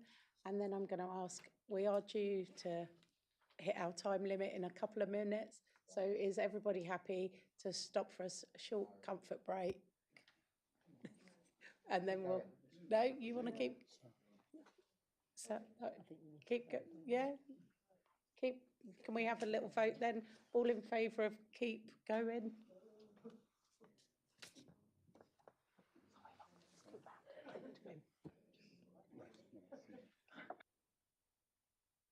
Right then, I'm turning on and off. Item 11, Treasury Management Policy and Strategy. Councillor Cowan, I'll hand over to you. Thank you, Madam Chairman. Apologies, colleagues, for another presentation from me, and particularly this one, which is riveting in its extreme, let's put it that way. So you'll see before you that was presented to Governance and Audit Committee. It was discussed and debated there. It's very much a statutory requirement that we look at all the legislation that supports and underpins financial matters relating to local government. That's what this particular paper does. And in point of fact, if we were to look at the items that are highlighted in red text, that's where the changes have occurred. They're not changes that we would normally, as a council, impose. They are responses to changes in legislation. We've got Alison here, who we did have. She'll be back in a moment, I'm told. I did notice her sitting there just behind Councillor Atterwell. If there are any questions, one or other of us will no doubt be able to answer them. Thank you very much. Thank you, Councillor Cowan. Can I have a seconder for that proposal? Councillor Kybird, would you like to speak now or later? I'll just speak now, just to say that this was discussed in some detail by the Audit and Governance Committee, which all members are entitled to attend if they want to affect the detail at that level. But I'm happy to second. Thank you. Are there any questions? No? No comments? No questions? We'll move straight on to the vote. To me. Back to Phil, yeah. So I now Back have Phil, to and then we'll vote. read the recommendations to you. I was delaying that in anticipation that Alison would return. So we have our recommendations before us. There are 5 of them to full council. 1, that the Treasury Management Strategy 26-27 to 28-29 at Appendix A is approved. 2, that the Minimum Revenue Provision MRP statement contained within Appendix A, which sets out the Council's policy on MRP, is approved. 3, that the prudential and local indicators and limits contained within Appendix A, tables 1 to 11, are approved. 4, that the investment strategy 26-27 at Appendix B and detailed criteria in Appendix B1 is adopted. And 5, that the Treasury Management Policy at Appendix B2 is approved. I move those recommendations, Chairman. Thank you, Councillor Cowan. All in favour?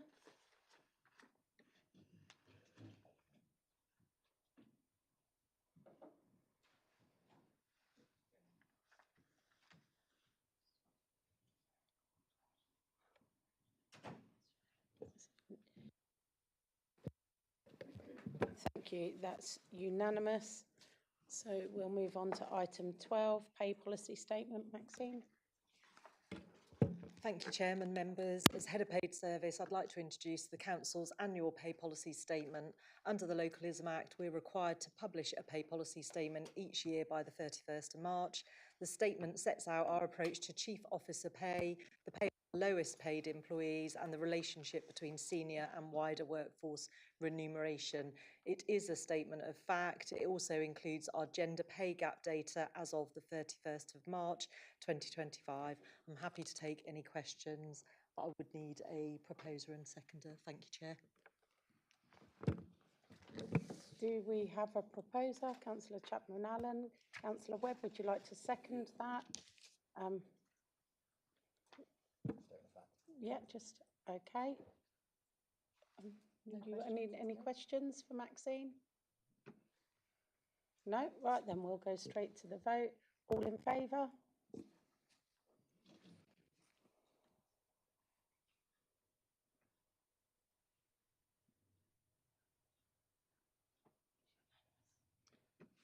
Thank you. That's unanimous. And we'll move on then to item 13, nominations for committee and other seats.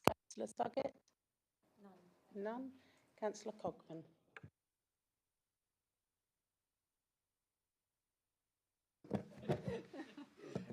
Yeah, I believe we have a vacancy substitute for governance and audit, and so we'd like to put Councillor Terry Land into that position. Thank you. Thank you. Councillor Hunter-Clark? No changes, Chair. No. Councillor Atterwell? No changes, Chairman. Thank you. Thank you. Item 4, amendments to the Constitution. We have none. And then item 15, I'm going to hand over to Rob. Apologies, councillors. We have some urgent business which we need to address, and apologies to Councillor Cowan for not being able to brief him on this. You'll remember under item 5, Councillor Atterwell raised an issue regarding 2 errors on the council tax setting report regarding Thetford and Wotton, I believe. There were indeed 2 errors, and I think for transparency it's important, and as we're setting the council tax, it's important that we correct those errors in the meeting. So I'm going to ask Ali Chubbuck to describe the errors and what the corrections are, and then unfortunately I'm going to ask you to take a recorded vote, as it's a council tax setting matter, just to confirm for transparency you're aware of what the correct figures are. And apologies Councillor Cowan, and apologies councillors.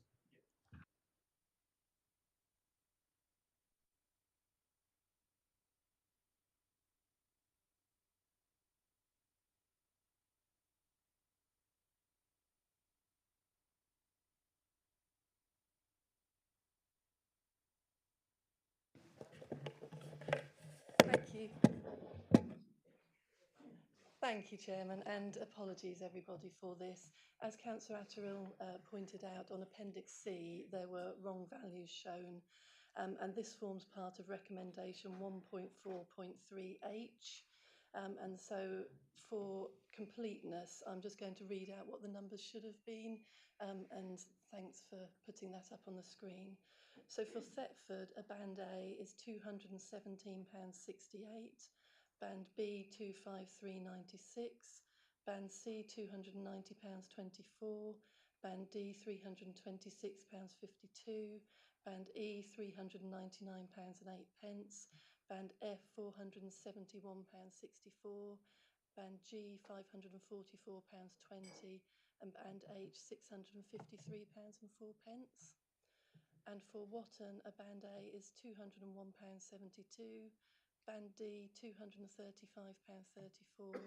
Band C £268.96, Band D £302.58, Band E £369.82, Band F £437.06, Band G £504.30, and Band H £605.16. And for clarity, all of the other values remain the same. And apologies once again. So, Chairman, if we may, could we re-vote on recommendation 2 under item 5, based on the figures that Ali's just very kindly provided? So it's recommendation 2, item number 5, and apologies all, it's a recorded vote. Thank you. Julie. Thank you, Madam Chairman. Councillor Anscombe. Councillor Askew. Councillor Atwell. Councillor Bambridge. Councillor Bate. Councillor Annie Blackburn. Councillor David Blackburn. Councillor Borrett. Councillor Brindle. Councillor Marion Chapman-Allen. Councillor Sam Chapman-Allen. Councillor Clark. Councillor Clausen. Councillor Cogman. Councillor Cowan. Councillor Crane. Councillor Duffield. Councillor Harvey. Councillor Hewitt. Councillor Hunter-Clark. Councillor Huss. Councillor Cadell. Councillor Kittle-Morris. Councillor Kybird. Councillor Land. Councillor Middleton. Councillor Morton.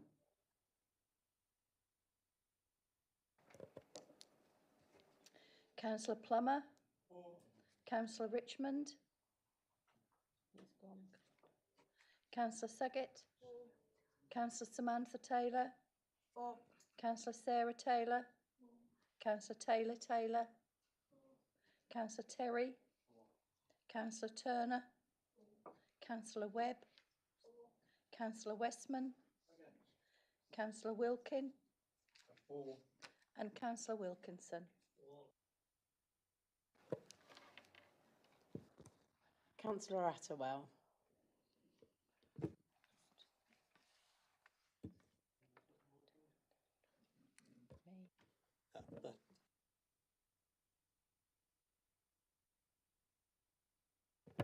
It's funny how it's always the opposition members seem to be where there's a problem with the mic. I don't know whether that's deliberate, but I'm looking at the leader and he's got a smirk on his face. Just very quickly, just to clarify then, so that vote we've just taken will be the one recorded in the minutes, not the earlier vote, or will both of them be recorded? They'll both be recorded, but it'll be clear that the second vote that you've just taken is a correction to the first vote. It was substantively the same recommendation, just with updated figures, and thank you for bringing it to our attention.